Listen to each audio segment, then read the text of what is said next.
Welcome to Rustbuster's installation guide for Dodge's 2009 to 2018 Ram 1500. Before you begin, if you're uncomfortable performing any of the processes listed in this guide, then we strongly suggest you seek the work of a professional. Ensure you have all the tools and utilities listed and that you are following all of the manufacturer's safety precautions during use. Step 1. Disconnect your vehicle's battery. Inspect for potential fire hazards such as leaking fuel lines and engine components. Repair or remove these before starting. Finally, clear the work area of any safety hazard. Step 2. Lift up or remove your vehicle's body. Remove your core support mount bolts and bushing. Step 3. Cut off the factory core support mount and any obstructions in the work area.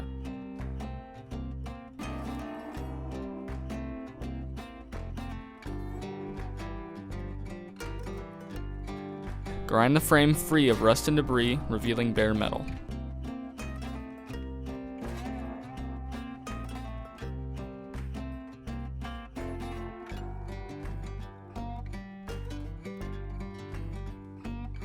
Spray the work area with a weld-through primer. Step 4. Hold the replacement mount up to the frame using the factory mount silhouette for alignment. Following proper welding procedures, tack weld the mount into place before welding it on fully. Weld 100% around all edges. Finally, paint the part with a rust inhibitor to prevent or reduce the risk of rust formation. We recommend our Rustbuster Rust Converter and Primer Spray Paint. Reinstall your mounting bolt, bushing, and vehicle body. Then, you're done.